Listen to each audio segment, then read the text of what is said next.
Hi guys! There are things that we believe anyone can do easily, but if you're like the vast majority of other people, then no matter how hard you try, most likely you won't be able to do what we're about to show you now.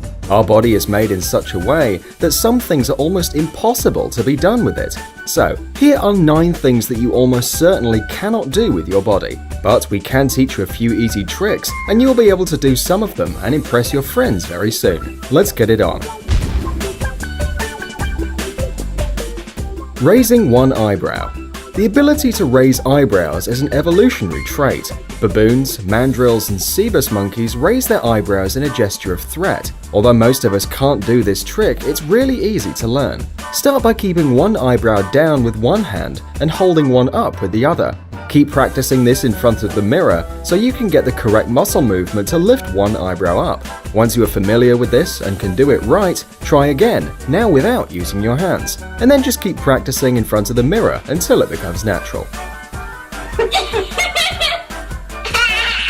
Licking your own elbows. Everyone knows that 99% of the people can't lick their own elbow, and 90% of the people told this immediately tried to do it. Tried to? Okay, moving on.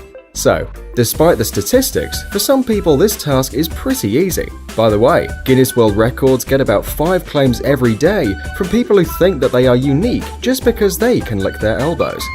Wiggling your ears. Not so many people can wiggle their ears, and scientists have just found out why that is. Turns out, unlike other face muscles, ear muscles have their own accessory nucleus, a control area for muscle function in the brainstem.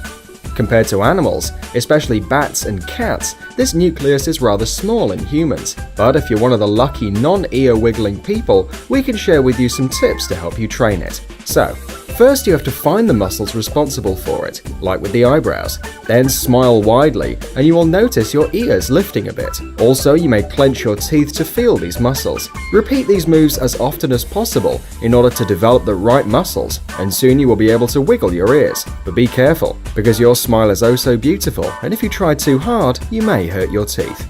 Touching your nose or chin with your tongue. The ability to touch the tip of your nose or a chin with your tongue is a genetic feature. Only a few people, about 10% of the world population, can do this.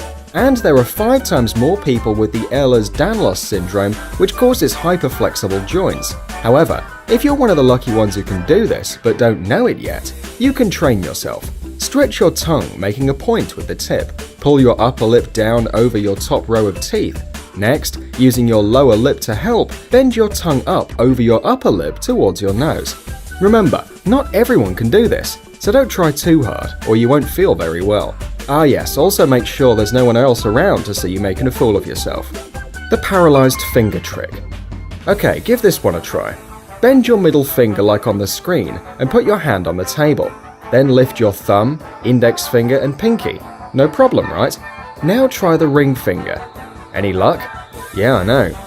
The thing is, the tendons in your fingers are independent of each other, except for the ones in your middle and ring finger.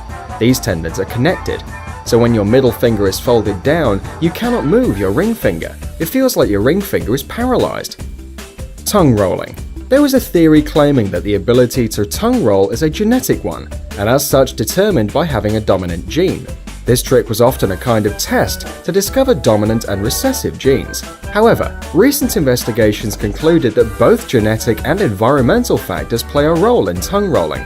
So, what about you? Made it? Are you a dominant? Tickling yourself. We all have a ticklish spot or two, which are never a secret for our nasty friends. But alas, you can't tickle yourself, and scientists actually know why. The answer is that the cerebellum, which is involved in monitoring movements, can predict sensations when your own movement causes them, and this prediction is used to cancel the response of other brain areas to the auto-tickle. Yeah, what a shame. Leg trick. Think you can multitask? Try this. While sitting on a chair, lift your right foot off the floor and start making clockwise circles. Then while doing that, draw the number 6 with your right hand. And then guess what? Your foot will change direction. You can also try to move your right leg in anti-clockwise circles and simultaneously draw the number 8 with your right hand. Funny, right? Suffocating by holding your breath. It is physically impossible to kill yourself by holding your breath. After all, we have a reflex of deep exhalation to get stagnant gases, such as carbon monoxide and nitrogen, out of our lungs. Even if you can force yourself to overcome this reflex, you would eventually pass out from lack of oxygen to your brain. After passing out, you would begin breathing as normal, and soon you'll wake up again. As you see, it can be pretty dangerous, so please don't try it at home, just trust our words. And in the end, we wanted you to put your tongue back into your mouth, stop wiggling your ears, and for sure not try to suffocate yourself. But just like this video and subscribe to our channel. And this is all for today. See you soon.